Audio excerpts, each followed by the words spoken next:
चौर छत्र तख्त दे मालक धन धन गुरु ग्रंथ साहिब जी की पावन पवित्र हजूरी अंदर सज बैठी गुरु प्यारी गुरु सवारी साध संगत जीओ ਅਤੇ इंटरनेट के माध्यम राही जुड़ रही समूह संगतां वडभागे हो कि सतगुरु जी की पावन बाणी के नाल इस समय सांझ पा करके अपने जीवन के अमूलक सवासां नूं कर्मां नूं सफल करन दा यतन कर रहे हो। सवाओ आरंभता करनी करिए।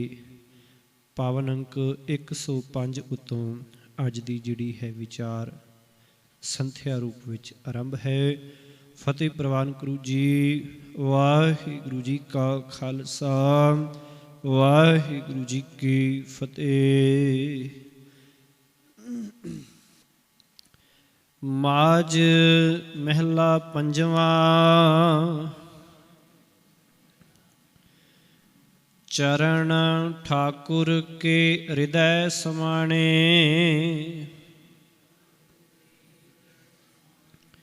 काल कलेश सब दूर पयाणे।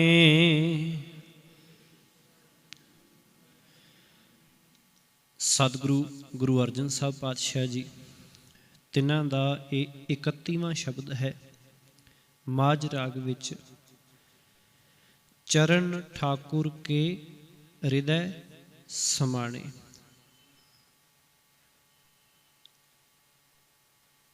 पातशाह जी रहमत करते हैं कि जिस दे हिरदे विच पालनहार प्रभु दे चरण सदा टिके रहिंदे है, सदा ही वसे रहिंदे है।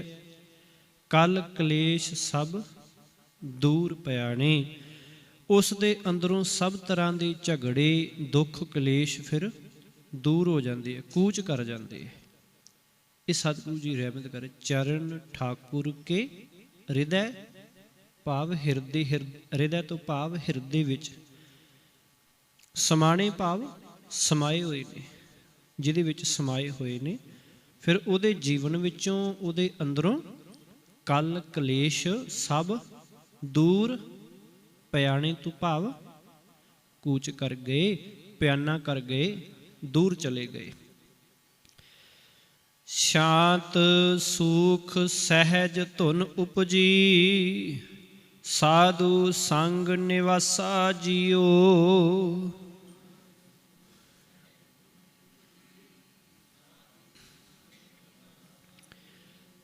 साधु का अर्थ इत्थे की है जी?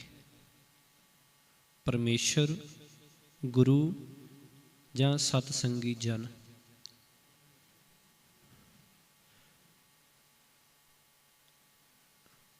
हाँ जी, होर परमेश्वर हो गया जी, इधरों गुरु हो गया, सतसंगी जन हो गया। गुरु वाले किन्ने कुछ जने हैं जिहड़े कहंदे कि गुरु दा चलो जी 4 5 6 हो गए। अच्छा जी, परमेश्वर वाले क्योंकि इत्थे इहदा साधु का अर्थ परमेश्वर है, रब है। किन कौन कौन सहमत है जी इहदे नाल? अच्छा जी 2। हाँ जी, इधरों सतसंगी जन गुरमुख जन है इहदा अर्थ इत्थे। इहदे नाल कौन कौन? 1 4 6। पिछली लाइन चो सारे ठीक है जी। सतगुरु जी रहमत कर रहे हैं। शांत सुख सहज धुन उपजी साधु संग निवासा जियो। कि उस दे हिरदे विच शांत आत्मक आनंद आत्मक अडोलता की लहर पैदा हो जाती है। उस दा निवास गुरु की संगत विच बनिया रहिंदा है। क्योंकि इत्थे साधु संग निवासा है। सतसंगी जन ते बहुते होने सी, इस करके सतसंगी जन ते अर्थ नहीं होएगा। पर गुरु की संगत है, साधु हो सकता या गुरु हो सकता। तो प्रैजेंट साडे कोले गुरु तो है ही है। गुरु की संगत सानू मालक वालों भी हुक्म है। ਪਾਵਨ ਬਾਣੀ ਦੇ ਵਿੱਚ ਵੀ ਲਿਖਿਆ ਤੇ ਸਾਡਾ ਫਰਜ਼ ਵੀ ਹੈ ਕਿ ਗੁਰੂ ਦੀ ਸੰਗਤ ਤੋਂ ਬਿਨਾਂ ਉਹ ਸਾਡੇ ਜੀਵਨ ਦਾ ਪਾਰ ਉਤਾਰਾ ਨਹੀਂ ਹੈ। ਇਸ ਕਰਕੇ ਸਾਧੂ ਸੰਗਤ ਭਾਵ ਗੁਰੂ ਦੀ ਸੰਗਤ, ਸਤਿਗੁਰੂ ਜੀ ਰਹਿਮਤ ਕਰ ਰਹੇ ਹਨ ਕਿ ਉਸ ਦਾ ਨਿਵਾਸ ਗੁਰੂ ਦੀ ਸੰਗਤ ਵਿੱਚ ਬਣਿਆ ਰਹਿੰਦਾ ਹੈ। ਸਾਧੂ ਦਾ ਸੰਗ ਭਾਵ ਗੁਰੂ ਦਾ ਸੰਗ, ਉਹ ਹਮੇਸ਼ਾ ਹੀ ਗੁਰ ਮੇਰਾ ਸੰਗ ਸਦਾ ਹੈ ਨਾਲੇ, ਉਹ ਫਿਰ ਸਦਾ ਹੀ ਨਿਵਾਸ ਜਿਹੜਾ ਗੁਰੂ ਦੀ ਸੰਗਤ ਵਿੱਚ, ਕਿ ਗੁਰੂ ਦੇ ਚਰਨਾਂ ਦੇ ਵਿੱਚ ਹੀ ਉਹਦਾ ਧਿਆਨ ਰਹਿੰਦਾ ਹੈ। ਲਾਗੀ ਪ੍ਰੀਤ ਨਾ ਟੁੱਟੈ ਮੂਲੇ, ਟੂਟੈ ਦੋ, ਇਹ ਪਹਿਲਾਂ ਦੋ ਔਂਕੜ ਨੇ, ਫਿਰ ਦੋ ਲਾਵਾਂ ਇਕੱਠੀਆਂ ਨੇ ਭਾਵ ਦੁਲੈਂਕੜ ਨੇ। ਟੂਟੈ ਇਕੱਠਾ ਕਰਕੇ ਬੋਲਣਾ ਟੁੱਟੈ, ਟੁੱਟੈ। ਮੂਲੇ ਹਰ ਅੰਤਰ ਬਾਹਰ ਰਹਿਆ ਭਰਪੂਰੇ,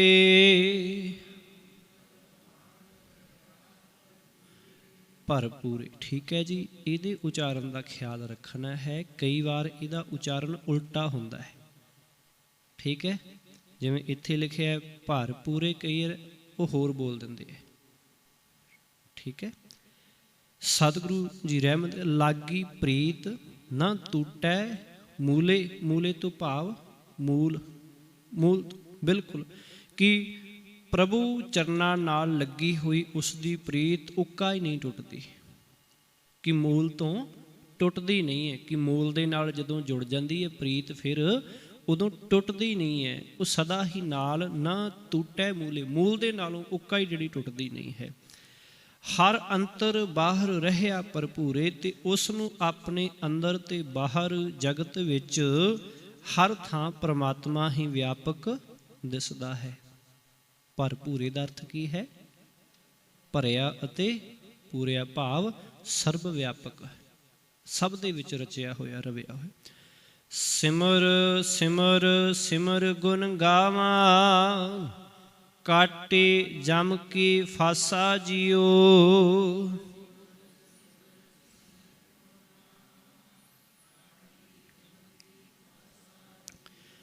ਪਿਛਲੇ ਸ਼ਬਦ ਦੀ ਆਪਾਂ ਗੱਲ ਕੀਤੀ ਸੀ ਭਰਪੂਰੇ ਦੀ, ਇਹਨੂੰ ਭਰਪੂਰੇ ਨਹੀਂ ਬੋਲਣਾ, ਕਿ ਭੱਬੇ ਦੇ ਥਾਂ ਤੇ ਪੱਪਾ ਨਹੀਂ ਕਰ ਦੇਣਾ, ਕਿਉਂਕਿ ਇਹ ਕਈ ਵਾਰ ਇਹ ਉਚਾਰਨ ਹੋ ਜਾਂਦਾ, ਅਸੀਂ ਤੇਜ਼ੀ ਨਾਲ ਪਾਠ ਕਰਦੇ ਹਾਂ, ਸਾਨੂੰ ਸਮਝ ਨਹੀਂ ਆਉਂਦੀ, ਅਤੇ ਜਦੋਂ ਫਿਰ ਉਚਾਰਨ ਪੱਕ ਜਾਂਦਾ ਹੈ ਫਿਰ ਸਾਡਾ ਉਚਾਰਨ ਉੱਥੇ ਹੀ ਟਿਕਿਆ ਰਹਿੰਦਾ ਹੈ।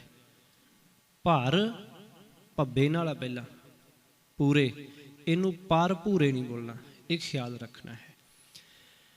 ਸਿਮਰ ਸਿਮਰ ਸਿਮਰ ਗੁਣ ਗਾਵਾਂ, ਕਾਟੀ ਜਮਕੀ ਫਾਸਾ ਜੀਓ, ਕਿ ਜਿਹੜਾ ਮਨੁੱਖ ਸਦਾ ਪ੍ਰਮਾਤਮਾ ਦਾ ਨਾਮ ਸਿਮਰ ਸਿਮਰ ਕੇ ਉਸ ਦੀ ਸਿਫਤ ਸਲਾਹ ਦੀ ਗੀਤ ਗਾਉਂਦਾ ਹੈ, ਗਾਉਂਦਾ ਰਹਿੰਦਾ ਹੈ, ਉਸ ਦੀ ਜਮਾਂ ਦੀ ਫਾਹੀ ਕੱਟੀ ਜਾਂਦੀ ਹੈ। ਉਸ ਦੇ ਜਿਹੜੇ ਇਹ ਵਿਕਾਰਾਂ ਵਾਲੀ ਜਮਾਂ ਵਾਲੀ ਫਾਹੀ ਹੈ ਇਹ ਮੁੱਕ ਜਾਂਦੀ ਹੈ, ਖਤਮ ਹੋ ਜਾਂਦੀ ਹੈ, ਕੱਟੀ ਜਾਂਦੀ ਹੈ। ਅੰਮ੍ਰਿਤ ਵਰਖੈ ਅਨਹਦ ਬਾਣੀ,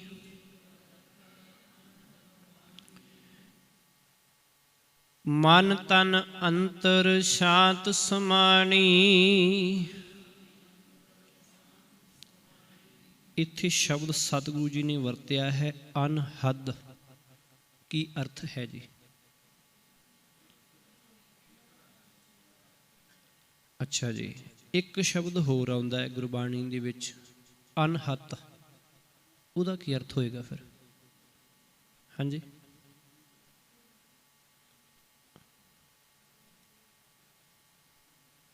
ਅਨਹਤ, ਅਨਹਤ ਸ਼ਬਦ ਵੀ ਆਉਂਦਾ ਨਾ, ਇੱਕੋ ਹੀ ਅਰਥ ਦੋਵਾਂ ਦਾ, ਅਨਹਤ ਵੀ ਤੇ ਅਨਹਦ ਵੀ, ਦੋਵਾਂ ਦਾ ਅਰਥ ਲਗਭਗ ਜਿਹੜਾ ਹੈ ਉਹ ਇਸੇ ਤਰ੍ਹਾਂ ਸਤਿਗੁਰੂ ਜੀ ਨੇ ਵਰਤਿਆ ਹੈ, ਅਨਹਦ ਵੀ ਤੇ ਅਨਹਤ ਵੀ। ਸਤਿਗੁਰੂ ਜੀ ਰਹਿਮਤ, ਅੰਮ੍ਰਿਤ ਵਰਖੈ ਅਨਹਦ ਬਾਣੀ, ਅਨਹਦ ਬਾਣੀ ਭਾਵ ਇੱਕ ਰਸ ਸਿਫਤ ਸਲਾਹ ਦੀ ਬਾਣੀ ਦੀ ਰਾਹੀਂ, ਅਨਹਦ ਤੋਂ ਭਾਵ ਲਗਾਤਾਰ, ਇੱਕ ਰਸ ਬਿਨਾਂ ਰੋਕ ਤੋਂ ਲਗਾਤਾਰ, ਕਿ ਉਹਨਾਂ ਦੇ ਅੰਦਰ ਸਿਫਤ ਸਲਾਹ ਦੀ ਬਾਣੀ ਦੀ ਬਰਕਤ ਨਾਲ ਇੱਕ ਰਸ ਨਾਮ ਅੰਮ੍ਰਿਤ ਦੀ ਵਰਖਾ ਫਿਰ ਹੁੰਦੀ ਰਹਿੰਦੀ ਹੈ। ਸਦਾ ਹੀ ਕਹਿਣ ਤੋਂ ਭਾਵ ਹੈ ਕਿ ਉਹ ਆਨੰਦ ਵਿੱਚ ਰਹਿੰਦੇ ਹੈ। ਮਨ ਤਨ ਅੰਤਰ ਸ਼ਾਂਤ ਸਮਾਣੀ, ਉਹਨਾਂ ਦੇ ਮਨ ਵਿੱਚ, ਉਹਨਾਂ ਦੇ ਤਨ ਵਿੱਚ, ਸਰੀਰ ਵਿੱਚ, ਗਿਆਨ ਇੰਦਰੀਆਂ ਵਿੱਚ ਜਿਹੜੀ ਹੈ ਸ਼ਾਂਤੀ ਟਿਕੀ ਰਹਿੰਦੀ ਹੈ, ਬਣੀ ਰਹਿੰਦੀ ਹੈ। ਕਿਉਂਕਿ ਸਾਡੇ ਜਿਹੜੇ ਕਰਮ ਇੰਦਰੀ ਨੇ ਉਹ ਗਿਆਨ ਇੰਦਰੀਆਂ ਤੋਂ ਬਾਅਦ 'ਚ ਅੱਗੇ ਤੁਰਦੇ ਹੈ। ਜਦੋਂ ਗਿਆਨ ਇੰਦਰੀ ਕੁਝ ਆਖਦੇ ਹੈ ਕਰਨ ਦੇ ਲਈ, ਕੁਝ ਕਹਿੰਦੇ ਹੈ, ਤੇ ਫਿਰ ਕਰਮ ਇੰਦਰੀ ਅੱਗੇ ਕਾਰਜ ਕਰਦੇ ਹੈ। ਇਸ ਕਰਕੇ ਜਦੋਂ ਗਿਆਨ ਇੰਦਰੀ ਟਿਕ ਗਏ ਤੇ ਕਰਮ ਇੰਦਰੀ ਕੀ ਹੈ, ਆਪਣੇ ਆਪ ਟਿਕ ਜਾਣਗੇ। ਇਸੇ ਕਰਕੇ ਪਾਤਸ਼ਾਹ ਜੀ ਇੱਥੇ ਰਹਿਮਤ ਕਰਦੇ ਕਿ ਗਿਆਨ ਇੰਦਰੀਆਂ ਦੇ ਵਿੱਚ ਫਿਰ ਸ਼ਾਂਤੀ ਆ ਜਾਂਦੀ, ਟਿਕਾਊ ਬਣ ਜਾਂਦਾ ਹੈ। ਇਹ ਫਿਰ ਜਿਹੜਾ ਹੈ ਬਹੁਤੀ ਭੱਜ ਦੌੜ ਨਹੀਂ ਕਰਦੇ ਹਨ। ਤ੍ਰਿਪਤ ਅਘਾਏ ਰਹੇ ਜਨ ਤੇਰੇ, ਸਤਿਗੁਰ ਕੀਆ ਦਿਲਾਸਾ ਜੀਓ।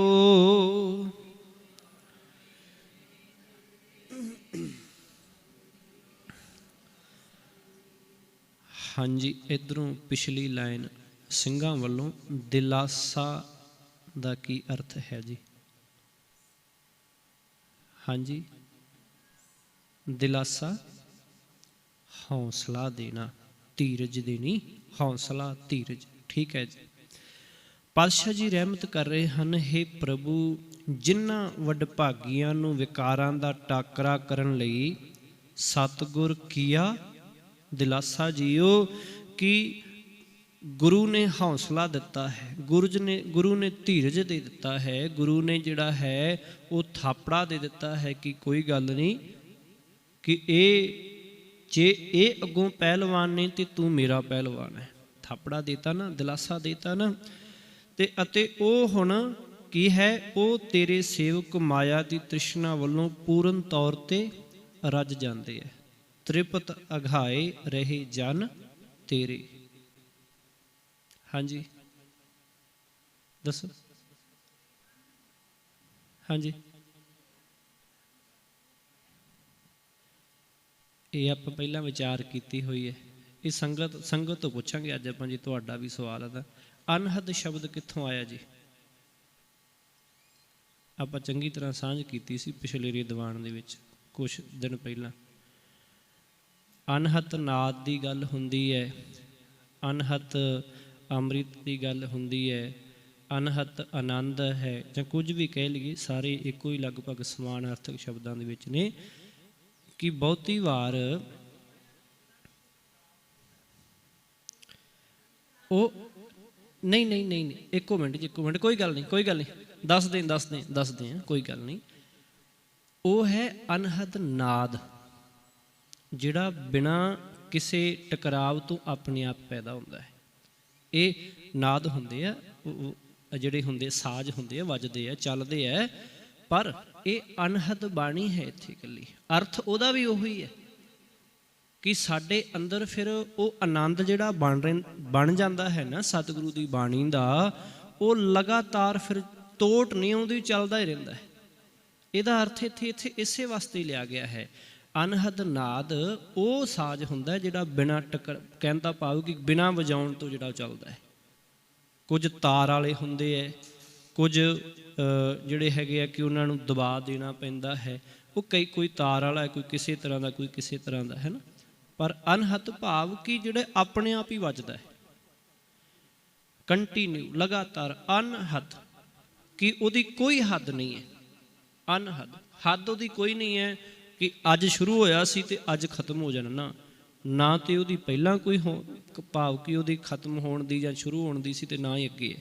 ਉਹ ਲਗਾਤਾਰ ਭਾਵ ਮਾਲਕ ਦਾ ਉਹ ਰਸ ਕਿ ਜਿਹੜਾ ਫਿਰ ਬਣ ਜਾਂਦਾ ਹੈ, ਉਹ ਕਦੇ ਖਤਮ ਨਹੀਂ ਹੁੰਦਾ ਹੈ। ਕਿਉਂ? ਅਨਹਤ ਮਾਲਕ ਅਨਹਤ ਹੈ, ਜਿਹੜਾ ਸਾਡੇ ਅੰਦਰ ਸਮਾਇਆ ਹੋਇਆ ਹੈ, ਸਾਰੀ ਸ੍ਰਿਸ਼ਟੀ ਦੇ ਵਿੱਚ ਉਹ ਜਿਹੜਾ ਸਮਾਇਆ ਹੋਇਆ ਹੈ। ਹਾਂਜੀ, ਹੋਰ ਜੀ।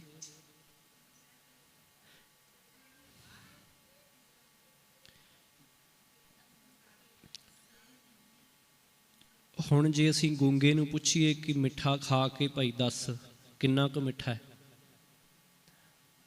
ਨਹੀਂ ਮੈਂ ਪੁੱਛਿਆ ਨਾ, ਇਹੀ ਗੱਲ।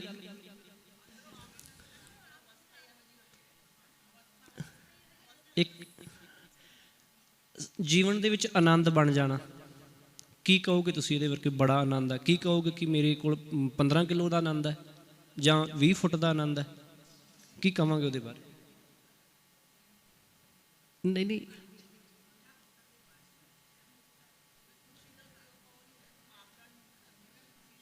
ਅਸਲ 'ਚ ਹੁੰਦਾ ਨਾ ਇੱਕ ਹੋਰ ਚੀਜ਼ ਆਪਾਂ ਤੁਹਾਡੇ ਕੋਲੋਂ ਪੁੱਛਾਂਗੇ ਕਿ ਰੱਬ ਨੂੰ ਬਿਆਨ ਕੀਤਾ ਜਾ ਸਕਦਾ? ਫਿਰ ਇਹ ਉਹਦਾ ਹੀ ਗੁਣ ਹੈ, ਉਹ ਆਪ ਹੀ ਪ੍ਰਗਟ ਹੁੰਦਾ ਹੈ, ਅਤੇ ਅਸੀਂ ਕੀ ਉਹਨੂੰ ਮਾਪ ਸਕਦੇ ਹਾਂ ਜਾਂ ਦੱਸ ਸਕਦੇ ਕਿੱਦਾਂ ਦਾ? ਉਹ ਹੁਣ ਵੱਖਰੀ ਗੱਲ ਹੈ ਕਿ ਕੋਈ ਭੋਜਨ ਪਦਾਰਥ ਰਸੋਈ ਦੇ ਵਿੱਚ ਬਣਿਆ ਅਸੀਂ ਛਕਦੇ ਹਾਂ, ਕਿਸੇ ਨੂੰ ਸਵਾਦ ਲੱਗਦਾ, ਕਿਸੇ ਨੂੰ ਨਹੀਂ ਲੱਗਦਾ, ਕਿਸੇ ਨੂੰ ਮਿਰਚਾਂ ਵੱਧ ਲੱਗਦੀਆਂ, ਕਿਸੇ ਨੂੰ ਲੂਣ ਘੱਟ ਲੱਗਦਾ, ਹੁੰਦਾ ਹੈ ਨਾ। ਉਹ ਆਪਣੇ ਆਪਣਾ ਟੇਸਟ ਹੈ ਕਿ ਮੈਂ ਕਿੱਦਾਂ ਦਾ ਮਹਿਸੂਸ ਕੀਤਾ ਹੈ। ਹੁਣ ਕਿ ਮੈਂ ਮਿਰਚ ਘੱਟ ਖਾਂਦਾ ਅਤੇ ਸਾਡਾ ਬਾਕੀ ਪਰਿਵਾਰ ਥੋੜ੍ਹਾ ਵੱਧ ਖਾਂਦਾ, ਪਰ ਜਦੋਂ ਖਾ ਲਈ ਫਿਰ ਮੈਨੂੰ ਲੱਗਦੀ ਕਿ ਆਪਾਂ ਨੂੰ ਮਿਰਚ ਜ਼ਿਆਦਾ, ਕਿਉਂਕਿ ਮਿਰਚਾਂ ਤਾਂ ਪਾਈਆਂ ਹੀ ਨਹੀਂ, ਹੈ ਨਾ, ਹੁੰਦਾ ਹੈ ਨਾ ਇਸ ਤਰ੍ਹਾਂ। ਕਹਿਣ ਤੋਂ ਭਾਵ ਹੈ ਕਿ ਉਹ ਸਾਡਾ ਅੰਦਰ ਹੈ ਕਿ ਅਸੀਂ ਕਿਸ ਚੀਜ਼ ਨੂੰ ਕਿਵੇਂ ਮਹਿਸੂਸ ਕਰ ਰਹੇ ਹਾਂ, ਕਿਵੇਂ ਦਾ ਹੈ। ਅਨਹਦ ਰਸ ਸਭ ਮੈਂ ਜੋਤ ਜੋਤ ਹੈ ਸੋਏ। ਹਾਂਜੀ, ਧਿਆਨ ਦਿਓ, ਸਭ ਮੈਂ ਜੋਤ ਜੋਤ ਹੈ ਸੋਏ, ਇਹ ਆਤਮਿਕ ਆਨੰਦ ਹੈ, ਇਹ ਅਨਹਦ ਰਸ ਹੈ। ਤੁਹਾਨੂੰ ਦਿਸਣ ਲੱਗ ਪਿਆ ਤੇ ਆਪਣੇ ਆਪ ਪਤਾ ਲੱਗ ਜਾਣਾ। ਭਗਤਾਂ ਕੀ ਚਾਲ ਨਿਰਾਲੀ, ਚਾਲਾਂ ਨਿਰਾਲੀ ਭਗਤਾਂ ਕੇਰੀ, ਬਿਖਮ ਮਾਰਗ ਚੱਲਣਾ। ਪਰ ਭਗਤਾਂ ਵਾਸਤੇ ਬਿਖਮ ਮਾਰਗ ਨਹੀਂ ਹੁੰਦਾ, ਉਹ ਦੁਨੀਆ ਵਾਸਤੇ। ਦੁਨੀਆ ਨੂੰ ਲੱਗਦਾ ਕਿ ਭਗਤੀ ਦਾ ਜਾਂ ਭਗਤਾਂ ਵਾਲਾ, ਸੇਵਕਾਂ ਵਾਲਾ ਮਾਰਗ ਬਹੁਤ ਔਖਾ ਹੈ, ਪਰ ਉਹ ਕਹਿੰਦੇ ਭਗਤ ਨਹੀਂ ਜਿਹੜੇ, ਉਹ ਕਹਿੰਦੇ ਕਿ ਇਹਦੇ ਵਰਗਾ ਤੇ ਕੋਈ ਆਨੰਦ ਹੀ ਹੈ ਨਹੀਂ, ਰਸਤਾ ਹੀ ਹੈ ਨਹੀਂ, ਇਹ ਤਾਂ ਬੜਾ ਸੌਖਾ ਅਤੇ ਸਰਲ ਹੈ ਨਾ। ਕਹਿਣ ਤੋਂ ਭਾਵ ਹੈ ਕਿ ਇਸ ਚੀਜ਼ ਦਾ ਬਿਆਨ ਕੋਈ ਨਹੀਂ ਹੈ। ਬਿਆਨ ਜਿਹੜੀ ਚੀਜ਼ ਕੀਤੀ ਨਹੀਂ ਜਾ ਸਕਦੀ, ਉਹਨੂੰ ਆਪਾਂ ਕਿਵੇਂ ਕਹਿ ਦੇ ਕਿ ਇਹਦੀ ਪਰਿਭਾਸ਼ਾ ਆ ਹੈ। ਖੈਰ ਪਾਤਸ਼ਾਹ ਜੀ, ਹਾਂਜੀ ਹੋਰ ਕੁਝ? ਠੀਕ ਹੈ ਜੀ, ਠੀਕ, ਚਲੋ ਮਾਲਕ ਰਹਿਮਤ ਕਰਨ, ਸਭਨਾਂ ਨੂੰ ਇਹ ਬਖਸ਼ਿਸ਼ ਕਰਨ।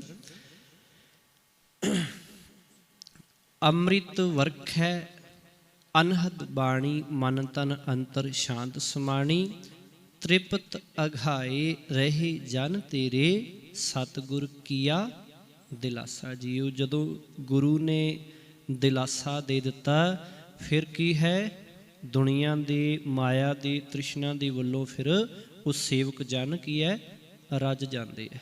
ਜਿਵੇਂ ਆਮ ਹੀ ਹੁੰਦਾ ਹੈ ਨਾ, ਕਈ ਵਾਰ ਬੱਚੇ ਹੋਣ ਜਾਂ ਕੋਈ ਵੀ ਹੋਵੇ, ਉਹ ਕੋਈ ਕੰਮ ਕਰਨ ਤੋਂ ਡਰਦੇ ਹੈ। ਫਿਰ ਉਹਦਾ ਕੋਈ ਟੀਚਰ ਹੋਏ ਜਾਂ ਮਾਂ ਪਿਓ ਦੇ ਦੇ, ਕੋਈ ਗੱਲ ਨਹੀਂ ਪੁੱਤਰ ਤੇਰੇ ਨਾਲ ਕਰਤੇ ਸਹੀ, ਕੋਈ ਗੱਲ ਨਹੀਂ ਸੀ ਤੇਰੇ ਨਾਲ, ਤਾਂ ਐਂ ਹੋ ਜਾਣਾ, ਕੋਈ ਗੱਲ ਹੀ ਨਹੀਂ, ਐਵੇਂ ਡਰਦਾ ਕਿਉਂ? ਕੀ ਹੈ, ਉਹ ਝੱਟ ਕੰਮ ਕਰ ਦਿੰਦਾ, ਉਹਨੂੰ ਕੋਈ ਡਰ ਨਹੀਂ ਲੱਗਦਾ, ਕਿਉਂਕਿ ਪਿੱਛੇ ਕੀ ਹੈ, ਦਿਲਾਸਾ ਦੇਤਾ ਹੈ। ਜਿਵੇਂ ਆਪਾਂ ਸ਼ਬਦ ਸ੍ਰੀ ਰਾਗ ਦੇ ਅੰਦਰ ਸਤਿਗੁਰੂ ਪਾਤਸ਼ਾਹ ਜੀ ਨੇ ਰਹਿਮਤ ਕੀਤੀ ਸੀ, ਗੁਰ ਥਾਪੀ ਦਿੱਤੀ ਕੰਡ ਜੀਓ, ਕਿ ਗੁਰੂ ਨੇ ਕੰਡ ਤੇ ਥਾਪੀ ਦਿੱਤੀ। ਜਿਹੜੇ ਆ ਪੰਜੇ ਵਿਕਾਰ ਸੀਗੇ, ਇਹਨਾਂ ਨੂੰ ਕੀ ਹੈ, ਇਹ ਪਹਿਲਵਾਨਾਂ ਵਰਗੇ ਸੀ, ਇਹਨਾਂ ਨੂੰ ਮੈਂ ਕੀ ਹੈ, ਚਿੱਤ ਕਰ ਦਿੱਤਾ, ਢਾ ਲਿਆ।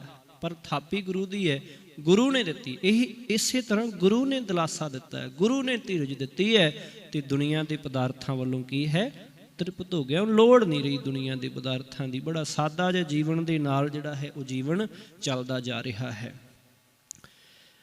ਜਿਸ ਕਾ ਸਾ ਤਿਸ ਤੇ ਫਲ ਪਾਇਆ, ਕਰ ਕਿਰਪਾ ਪ੍ਰਭ ਸੰਗ ਮਿਲਾਇਆ। ਉਸ ਨੇ ਉਸ ਪ੍ਰਭੂ ਤੋਂ ਜੀਵਨ ਮਨੋਰਥ ਫਿਰ ਪ੍ਰਾਪਤ ਕਰ ਲਿਆ ਹੋਇਆ ਹੈ, ਜਿਸ ਦਾ ਉਹ ਭੇਜਿਆ ਹੋਇਆ ਹੈ। ਜਿਸ ਕਾ ਸਾ, ਜਿਹਦਾ ਸੀ, ਭਾਵ ਜਿਸ ਨੇ ਇਹ ਜੀਵਨ ਦਿੱਤਾ ਹੈ, ਜਿਹਨੇ ਬਣਾਇਆ ਹੈ, ਠੀਕ ਹੈ, ਤਿਸ ਤੇ ਫਲ ਪਾਇਆ, ਉਹਦੇ ਤੋਂ ਫਿਰ ਇਹ ਜੀਵਨ ਦਾ ਮਨੋਰਥ ਭਈ ਪ੍ਰਾਪਤ ਮਨੁੱਖ ਦੇ ਹੁਰੀਆ, ਗੋਬਿੰਦ ਮਿਲਣ ਕੀ ਇਹ ਤੇਰੀ ਬਰੀਆ। ਇਹ ਜਿਹੜਾ ਮਨੋਰਥ ਹੈ ਇਹ ਪ੍ਰਾਪਤ ਕਰ ਲਿਆ ਹੈ। ਕਰ ਕਿਰਪਾ ਪ੍ਰਭ ਸੰਗ ਮਿਲਾਇਆ, ਗੁਰੂ ਨੇ ਕਿਰਪਾ ਕਰਕੇ ਜਿਸ ਮਨੁੱਖ ਨੂੰ ਪ੍ਰਭੂ ਦੇ ਚਰਨਾਂ ਵਿੱਚ ਜੋੜ ਦਿੱਤਾ, ਮਿਲਾ ਦਿੱਤਾ। ਕੀ ਹੁੰਦਾ ਅੱਗੇ, ਆਵਣ ਜਾਣ ਰਹੇ ਵਡ ਭਾਗੀ, नानक पूरन आसा जियो।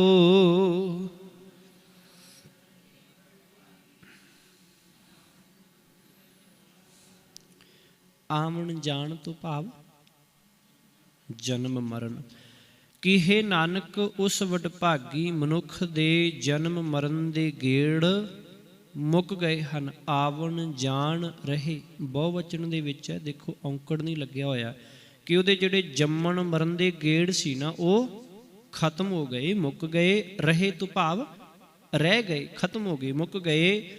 ਵਡਭਾਗੀ ਪੂਰਨ ਆਸਾ ਜਿਉ, ਅਤੇ ਉਸ ਦੀਆਂ ਆਸਾਂ ਪੂਰੀਆਂ ਹੋ ਗਈਆਂ। ਭਾਵ ਆਸਾ ਤ੍ਰਿਸ਼ਨਾ ਆਦਿਕ ਉਸ ਨੂੰ ਪੋਹ ਨਹੀਂ ਸਕਦੀਆਂ। ਹੁਣ ਨਾ ਮਾਇਆ, ਨਾ ਕੋਈ ਪਦਾਰਥ, ਨਾ ਕੋਈ ਵਿਕਾਰ ਉਹਨੂੰ ਕੀ ਹੈ, ਤੰਗ ਨਹੀਂ ਕਰੇਗਾ। ਉਹਦੀਆਂ ਸਾਰੀਆਂ ਆਸਾਂ ਜਿਹੜੀਆਂ ਨੇ ਉਹ ਗੁਰੂ ਨੇ ਮਾਲਕ ਦੇ ਰਾਹੀਂ ਪੂਰਨ ਕਰ ਦਿੱਤੀਆਂ। ਮਾਝ ਮਹਿਲਾ ਪੰਜਵਾਂ। ਮੀਂਹ ਪਿਆ ਪਰਮੇਸ਼ਰ ਪਾਇਆ,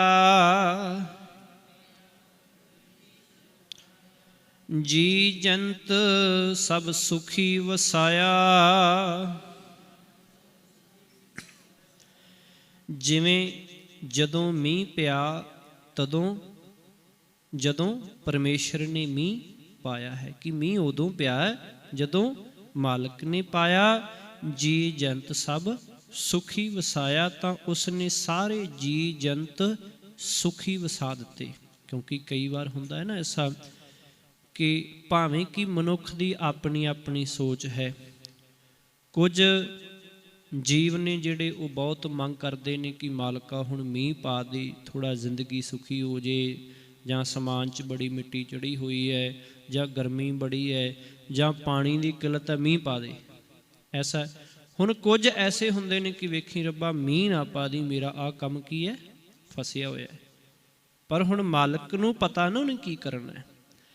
ਹੁਣ ਸਤਿਗੁਰੂ ਪਾਤਸ਼ਾਹ ਜੀ ਇੱਥੇ ਸਮਝਾ ਰਹੇ ਨੇ ਕਿ ਫਿਰ ਉਦੋਂ, ਜਿਵੇਂ ਕਿ ਜਦੋਂ ਮੀਂਹ ਪਿਆ ਉਦੋਂ ਪਰਮੇਸ਼ਰ ਨੇ ਮੀਂਹ ਪਾਇਆ ਹੈ, ਅਤੇ ਉਸਨੇ ਸਾਰੇ ਜੀ ਜੰਤ ਸੁਖੀ ਵਸਾ ਦਿੱਤੇ ਹਨ। ਗਿਆ ਕਲੇਸ਼ ਭਇਆ ਸੁਖ ਸਾਚਾ, ਹਰ ਹਰ ਨਾਮ ਸੰਭਾਲੀ ਜਿਉ।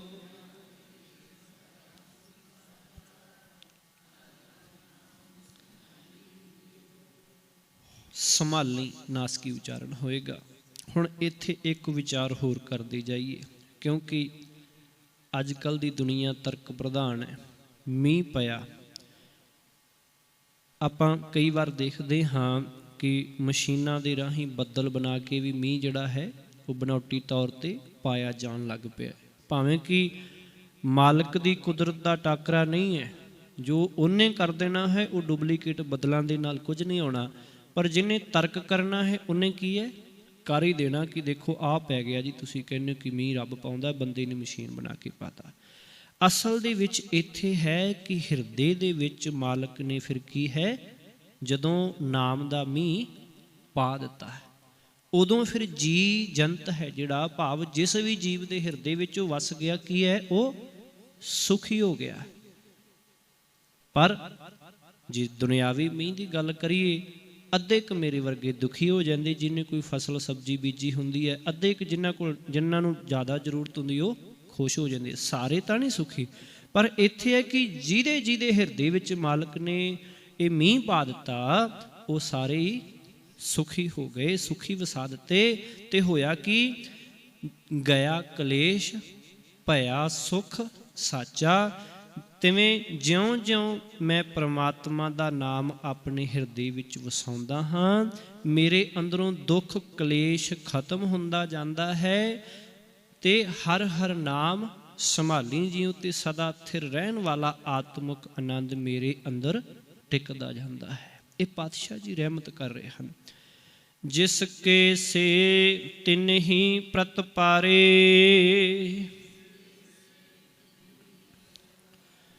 ਪਾਰ ਬ੍ਰਹਮ ਪ੍ਰਭ ਭਏ ਰਖਵਾਰੇ। ਆਪਾਂ ਪਹਿਲਾਂ ਵੀ ਵਿਚਾਰ ਸਾਂਝੀ ਕੀਤੀ ਸੀ ਕਿ ਪਾਰ ਬ੍ਰਹਮ ਉਚਾਰਨ ਕਰਨਾ ਹੈ, ਇਹਨੂੰ ਪਾਰ ਬ੍ਰਹਮ ਨਹੀਂ ਕਰਨਾ। ਦਲਾਵਾਂ ਜਾਂ ਸਿਹਾਰੀ ਨਾਲ ਨਹੀਂ ਲਾਉਣੀ ਹੈਗੀ। ਪਾਰ ਬ੍ਰਹਮ ਸਿੱਧਾ ਸਿੱਧਾ ਉਚਾਰਨ ਹੈ, ਪਾਰ ਬ੍ਰਹਮ ਨਹੀਂ। ਜੇ ਕੱਲਾ ਬ੍ਰਹਮ ਲਿਖਿਆ ਤਾਂ ਉਹਨੂੰ ਬ੍ਰਹਮ ਹੀ ਜਾਂ ਬ੍ਰਹਮਾ ਉਚਾਰਨ ਕਰਾਂਗੇ, ਬ੍ਰਹਮਾ ਨਹੀਂ ਕਰਾਂਗੇ ਜਾਂ ਬ੍ਰਹਮ ਨਹੀਂ, ਕਿਉਂਕਿ ਉਹਦੇ ਨਾਲ ਐਕਸਟਰਾ ਮਾਤਰਾਵਾਂ ਜਿਹੜੀਆਂ ਆ ਕੇ ਲੱਗਦੀਆਂ ਨੇ। ਖੈਰ ਇੱਥੇ ਹੁਣ ਜਿਸ ਕੇ ਸੇ ਤਿੰਨ ਹੀ ਪ੍ਰਤਪਾਰੇ, ਜਿਸ ਦੇ ਨਾਲੋਂ ਔਂਕੜ ਉੱਡ ਗਿਆ ਹੈ, ਕਿਸ ਕਰਕੇ? ਕੇ ਦੇ ਨਾਲ ਉੱਡ ਜਾਂਦਾ ਹੈ, ਕੇ ਸੰਬੰਧਕ ਹੈ। ਹਾਂਜੀ ਠੀਕ ਹੈ ਜੀ। ਕੇ ਜਿਸ ਕੇ ਸੇ ਭਾਵ ਕੇ ਸੰਬੰਧਕ ਦੇ ਕਰਕੇ ਜਿਸ ਸੱਸੇ ਨੂੰ ਲੱਗਿਆ ਔਂਕੜ ਜਿਹੜਾ ਹੈ ਉਹ ਉੱਡ ਗਿਆ ਹੈ, ਖਤਮ ਹੋ ਗਿਆ ਹੈ।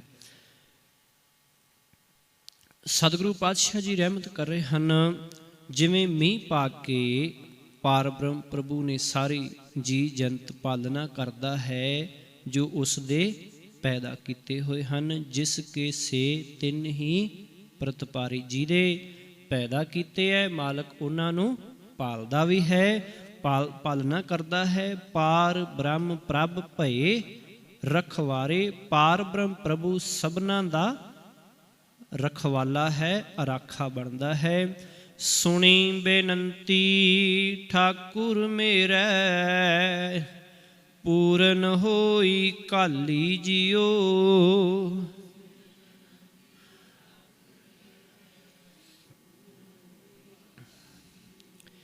ਇਹਦਾ ਉਚਾਰਨ ਆਪਾਂ ਬੇਨਤੀ ਕਿਉਂ ਨਹੀਂ ਕੀਤਾ?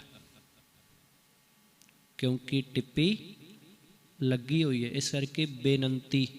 ਤੇ ਜੇ ਟਿੱਪੀ ਨਾ ਹੁੰਦੀ ਤੇ ਫਿਰ ਆਪਾਂ ਬੇਨਤੀ ਕਰਨਾ ਸੀ। ਤੇ ਜੇ ਸਿਹਾਰੀ ਲੱਗੀ ਹੁੰਦੀ ਬੱਬੇ ਨੂੰ ਲਾਂ ਦੀ ਥਾਂ ਤੇ ਫਿਰ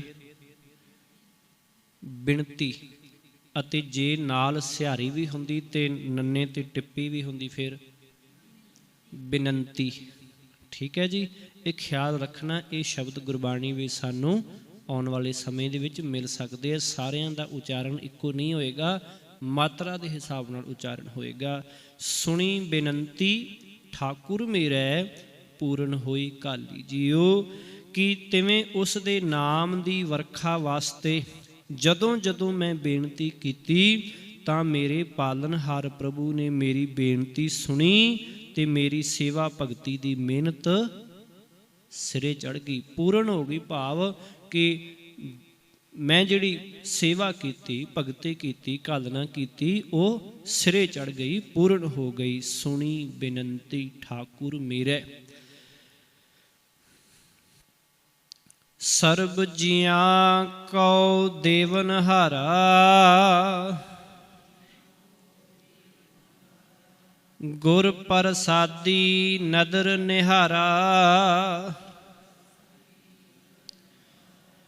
ਇੱਥੇ ਹੁਣ ਸ਼ਬਦ ਪੂਰਾ ਲਿਖਿਆ ਹੈ ਪ੍ਰਸਾਦੀ, ਤੇ ਜੇ ਰਾਰਾ ਪੈਰ 'ਚ ਹੁੰਦਾ ਤੇ ਇਹਦਾ ਉਚਾਰਨ ਪ੍ਰਸਾਦੀ ਹੋ ਜਾਣਾ ਸੀ।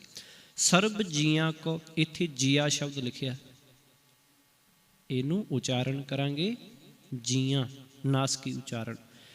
ਜਿਹੜਾ ਪ੍ਰਭੂ ਸਭ ਜੀਵਾਂ ਨੂੰ ਦਾਤਾ ਦੇਣ ਦੀ ਸਮਰੱਥਾ ਰੱਖਦਾ ਹੈ। ਸਰਬ ਜੀਆਂ ਕੋ ਦੇਵਨਹਾਰਾ, ਜਿਹੜਾ ਸਾਰੇ ਜੀਵਾਂ ਨੂੰ ਦਾਤਾਂ ਦਿੰਦਾ ਹੈ, ਦਾਤਾਂ ਦੇਣ ਦੀ ਤਾਕਤ ਸਮਰੱਥਾ ਰੱਖਦਾ ਹੈ।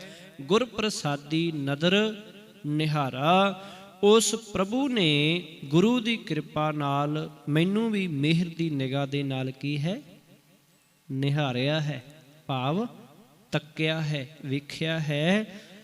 ਜਲ ਥਲ ਮਹੀਲ ਸਭ ਤ੍ਰਿਪਤਾਣੇ, ਸਾਧੂ ਚਰਨ ਪਖਾਲੀ ਜੀਓ।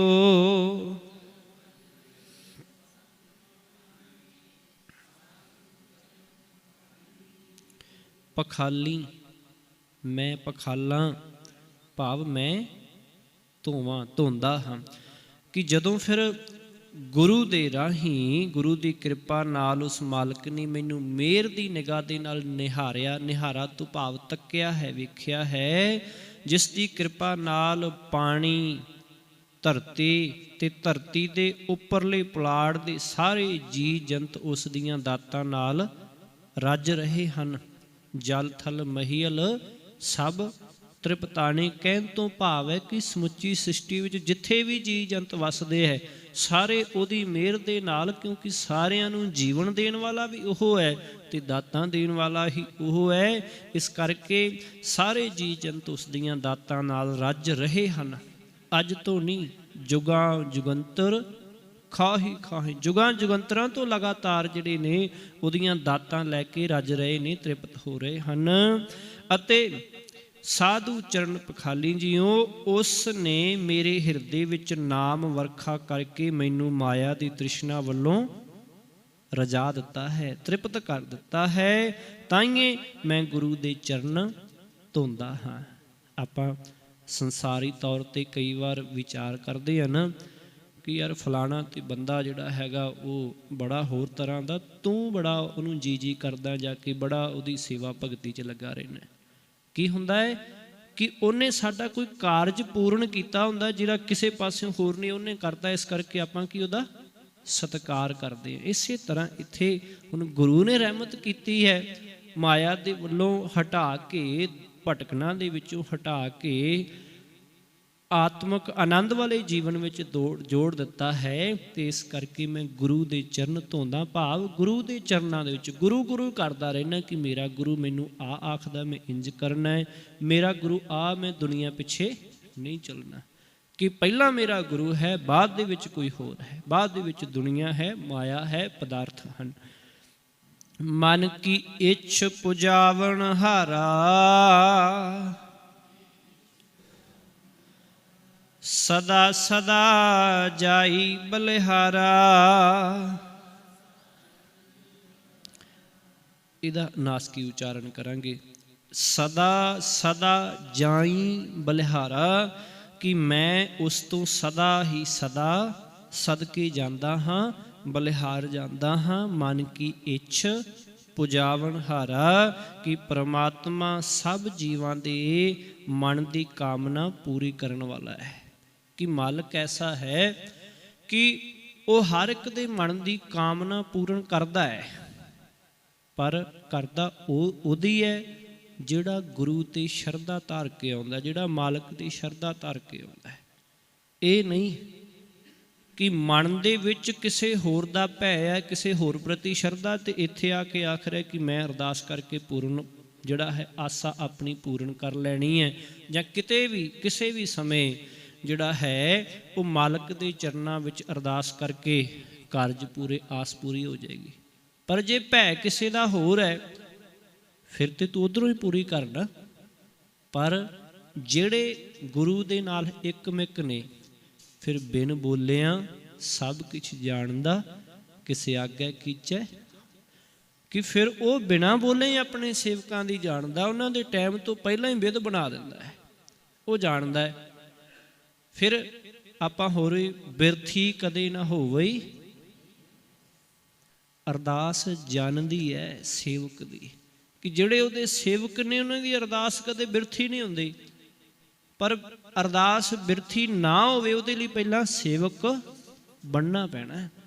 ਸੇਵਕ ਬਣ ਗਿਆ ਜਿਹੜਾ, ਆਪਣੇ ਆਪ ਹੀ ਫਿਰ ਪਾਤਸ਼ਾਹ ਜੀ ਰਹਿਮਤ ਕਰਨ ਕਿ ਮਨ ਕੀ ਇੱਛ ਪੁਜਾਵਣ ਹਾਰਾ। ਕੋਈ ਵੀ ਜੀਵ ਜੰਤੂ ਜਿਹੜਾ ਹੈ, ਭਾਵ ਕਿ ਕੋਈ ਵੀ ਮਨੁੱਖ ਜਦੋਂ ਸ਼ਰਧਾ ਧਾਰ ਕੇ ਉਸ ਮਾਲਕ ਦੇ ਚਰਨਾਂ ਵਿੱਚ ਕਿਤੇ ਵੀ ਸੁੱਤਾ ਬੈਠਾ, ਤੁਰਦਾ ਫਿਰਦਾ, ਜਾਗਦਾ, ਕਾਰਜ ਕਰਦੇ ਅਰਦਾਸ ਕਰੇ, ਬੋਲ ਕੇ ਕਰ ਲਏ ਸ਼ਬਦਾਂ ਨਾਲ, ਤੇ ਭਾਵੇਂ ਹਿਰਦੇ ਤੋਂ ਸ਼ਬਦਾਂ ਤੋਂ ਬਿਨਾਂ ਵੀ ਕਰ ਲਏ, ਕਿਉਂਕਿ ਅਰਦਾਸ ਹਮੇਸ਼ਾ ਇੱਕ ਭਾਵਨਾ ਹੁੰਦੀ ਹੈ।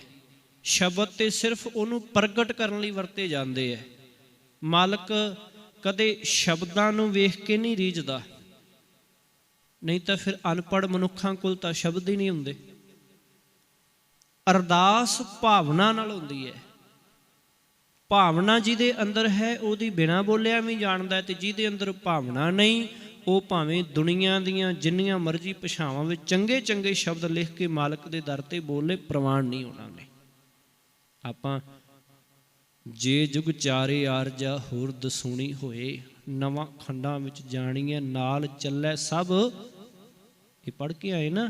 ਫਿਰ ਇੱਕੋ ਗੱਲ ਆਖਦੇ ਹੈ, ਜੇ ਤਿਸ ਨਦਰ ਨਾ ਆਵਈ ਤਾਂ ਵਾਤ ਨਾ ਪੁੱਛੈ। ਜਿੰਨਾ ਮਰਜ਼ੀ ਭਾਵੇਂ ਸਾਰੀ ਦੁਨੀਆ ਤੇ ਰਾਜ ਹੋਏ, पर जे मालक की निगाह विच नहीं आया तो फिर तू ये समझ ला कि तू इंज है जिवें किसी नूं कोई बात नहीं पुछदा। मन की इच्छ पुजावन हारा। इस करके बेनती करदी जावां कि ये ना सोचना कदे भी कि मालक इच्छ नहीं पूरी करता। भरोसा पूर्ण होवे और नाल धीरज भी होवे, क्योंकि गुरु कोल मालक कोल देर हो सकती है, हो सकता साडी प्रीख्या लैंदा होवे जां उहने साडे वास्ते जो असीं मंग रहे हो तो कुछ चंगा सोचिया होवे। कई बार हुंदा है ना कि छोटी जी चीज़ बच्चा हुंदा आम ही घर दे विच वो बड़ियां छोटियां छोटियां चीज़ां मंगदा है, पर हो सकता प्यो कई बारी पूरा खजाना ही देन नूं फिरदा होवे कि मैं लिया के दे देना जिन्ना मर्जी खाई जाए, कोई भी चीज़ है भावें। हो सकता कि बच्चा एक छोटा जिहा खिडौना मंगदा होवे ते प्यो है जिहड़ा उहनूं बहुत वड्डा ही खिडौना जां खिडौणिਆਂ ਦਾ बाहर ही लिया के देना होवे, क्योंकि बच्चा है ना, बच्चा मंग रहा अपने पिता कोल, उहदे वास्ते पिता ही है सब कुछ, उहदा रब पिता ही है, तो पिता कई बारी होर वड्डा लियाउण नूं फिरदा। कहण तो भाव इवें असीं भी मालक दे बच्चे, अपनी बुद्धि नाल असीं कई बार बहुत थोड़ा ते छोटा मंग लैंदे हैं, पर मालक जिहड़ा है वो तो 9 निधियां देण दे लई बैठा हुंदा है। जिवें असीं भाई गोपाला जी का गुरु हरगोबिंद साहब पातशाह जी के जीवन विचों पढ़ते हैं ना कि किवें एक सिख जिहड़ा है शुद्ध बाणी का पाठ जिहड़ा सुना रहा गुरु हरगोबिंद साहब जी नूं। हुण इन्ना क आनंद आया कि गुरु साहब वो जिथे बैठे हुए ने उठ उठ के तोरा फेरा करन लग पे ने, नेड़े नेड़े घूमन लग पे ने। पर की है कि हुण सिख नूं भी पता लग गया कि गुरु साहब बड़े खुश होए है। हुण अखीर ते जांदियां जांदियां मन दे विच आ गई कि किते गुरु साहब मैनूं घोड़ा दे देना तो खुश हो के फिर आए। गुरु साहब फिर बैठ गए आके अपनी जगह दे उत्ते, आखन लगे समाप्ति हुई, बड़े खुश होए, आखन लगे लियाओ भी फलाना घोड़ा जिहड़ा वो सिख नूं दिता जाए। आखन लगे गुरु साहब जान ही जान सी, हथ जोड़ लए, आखन लगे तैनूं कई कुछ बख्शना से पर तू एक घोड़े ते रह गया, तेरी शरधा ही तू इन्ना की भांडा रखिया कि घोड़े ते चला गया है, तेन ते सारा कुछ बख्शण लई तैयार हो गई सी। इस करके सेवा करनी है ते निरस्वार्थ निरकामना होके, कामना रहत होके करो, गुरु भंडारे बख्शदा है। खैर पातशाह जी रहमत करन। समा अपने को थोड़ा इतिहास दियां भी एक दो गल्लां आपां सांझियां करनियां। नानक दान किया, नानक दान किया दुख भंजन, रत्ते रंग रसाली जियो।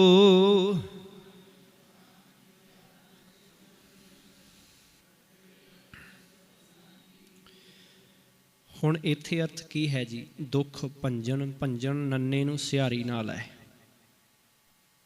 हाँ जी पूरा अर्थ जी इहदा, भंजन दे नन्ने नूं सिहारी लगी हुई। कल आपां पुछिया सी, कल जिहड़ा बहुत सोहना सी, दुख भंजन कल नन्ने नूं सिहारी तो बिना सी। हुण अज है दुख भंजन है नाल सिहारी है। हाँ जी मलकीत सिंह जी, हाँ जी सिहारी की अर्थ करेगी? दुखा नूं की है नाश करने वाले प्रभु ने, मालक वास्ते शब्द है, ने दे अर्थ कर रही सिहारी। दुखा नूं भन्नण वाले खत्म करने वाले प्रभु ने।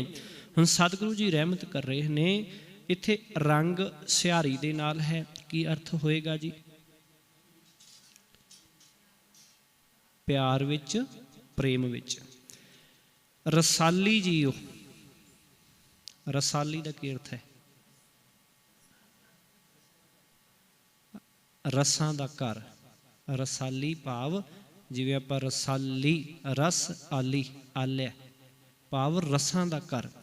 कि हे नानक जीवां दे दुख नाश करन वाले प्रभु ने जिन्हां नूं नाम दी दात बख्शी, कि नानक दान किया दुख भंजन, जिन्हां नूं दान दे विच दिता है ना, नाम दी दात दान दे विच दात विच बख्शी है, वो सारे रसां दे मालक प्रभु दे प्रेम विच रंगे गए, रत्ते गए।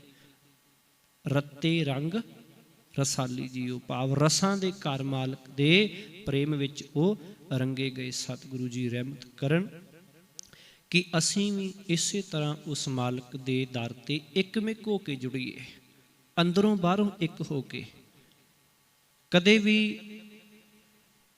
जरूर है अरदास करते मालक दे चरनां विच, पर इंज इंज अरदास करो कि तेरे तो बिना है ही नहीं कोई मेरा। गल उदों मुक जाती है ना। ਆਪਾਂ कई बारी किसी तो भी काम कराना ਆਪਾਂ गल्लां कि भाई जे तो कर देंगा ठीक है, नहीं तो मेरा तो काम विगड़िया विगड़िया। फिर कि जे तू कर देंगा तो बस तेरे तो बिना मेरा कोई करने वाला ही नहीं। इस तरह मालक भी है।